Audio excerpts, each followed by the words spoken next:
সম্মানিত দর্শকবৃন্দ, 25টি কারণে নামাজ ভঙ্গ হয়ে যায়। যেই 25টা কাজ আপনি যদি নামাজে করে থাকেন, পুনরায় আবার নামাজটি পড়তে হবে।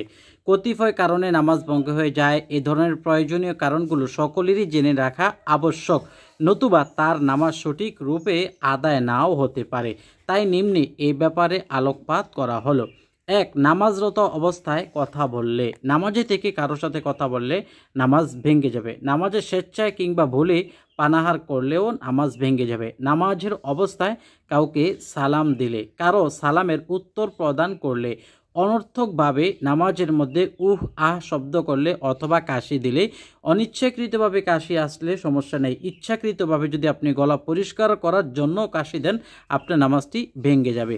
অনিচ্ছা সত্ত্বেও কাশি প্রদান করলে, নিষ্প্রয়োজনে কান্নাকাটি করা, কোনো প্রয়োজন ছাড়াই কান্নাকাটি করা, তবে আল্লাহর শাস্তির ভয়ে যদি নিজের অজান্তে কেঁদে ফেলে তাহলে নামাজ ভঙ্গ হবে না।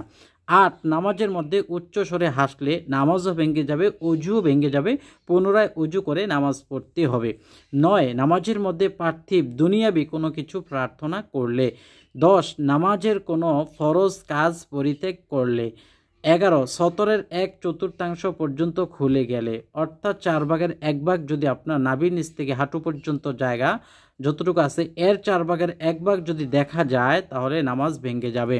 12. নামাজের মধ্যে কোনো লেখা দেখে পাঠ করলে, দেওয়ালে অথবা সাইডের সামনে কোনো ক্যালেন্ডারে, ঘড়িতে যে কোনো লেখা থাকুক, সেটা যদি আপনি পাঠ করেন, মুখে উচ্চারণ করে, তাহলে নামাজটি ভেঙে যাবে। আর যদি পাঠ না করেন কিন্তু চোখে পড়ে আর সেটা আপনি বুঝে ফেলেন কি লেখা, তাহলে নামাজটি মাকরু হবে।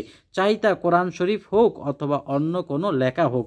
কিবলার দিক হইতে অন্যদিকে সিনা ঘুরে গেলে, অর্থাৎ 2 কাঁধ ঘুরে গেলে, কারো সুসংবাদ শুনে আলহামদুলিল্লাহ বললে, খুশির খবর শুনে আলহামদুলিল্লাহ বললেও নামাজটি ভেঙে যাবে। 15. কারো দুঃসংবাদ শুনে, মৃত্যুর খবর শুনে, পানিতে পড়া, আগুনে পড়া দুঃসংবাদ শুনে ইন্নালিল্লাহ বলে ফেললে নামাজটি ভেঙে যাবে। 15.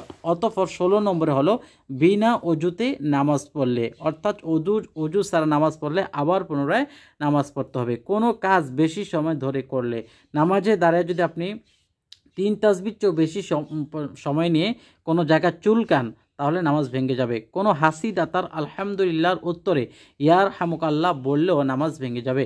নির্দিষ্ট ইমামের মুক্তাদি ব্যতীত অন্য লোকের লোকমা গ্রহণ করলে। 20. ইচ্ছাকৃতভাবে নামাজের মধ্যে কোরআন শরীফ ভুল পড়লে। 21. নাপাক জায়গায় সেজদা করলে। 22. নামাজের মধ্যে নিদ্রায় ঢলে পড়লে। 23. সেজদা অবস্থায় 2 পা বমি হতে উঠিয়ে ফেললে। অতঃপর 24. নেশাগ্রস্ত অবস্থা নামাজ পড়লো, নামাজ হবে না, পুনরায় পড়তে হবে। 25. নামাজের মধ্যে ছোট শিশুকে দূরে ঠেলে দিলে অথবা ছোট শিশুকে যদি কারো নামাজ নষ্ট হয়ে যায় অথবা ছোট শিশুকে কোলে তুলে দুধ পান করালে নামাজ নষ্ট হয়ে যাবে। যদি কারো নামাজ নষ্ট হয়ে যায় তবে পুনরায় নামাজ আদায় করতে হবে। এটি হলো কথা। কেননা আল্লাহ রাব্বুল আলামিন পবিত্র কোরআন কারিমে বলছেন, আকিমুস সালাতা ওয়া আতুজ যাকাতা ওয়া তাসিমু বিল্লাহ হুয়া মাওলাকুম। অতএব তোমরা সালাত কায়েম করো, যাকাত আদায় করো, মহান আল্লাহর রশিকে শক্তভাবে ধারণ করে থাকো, তিনি তোমাদের মালিক। আরেক আয়াতে বলেছেন, ইয়া আইয়ুহাল্লাযীনা আমানুরকাউ ওয়াসজুদু, হে ঈমানদারগণ তোমরা রুকু করো ও সিজদা করো।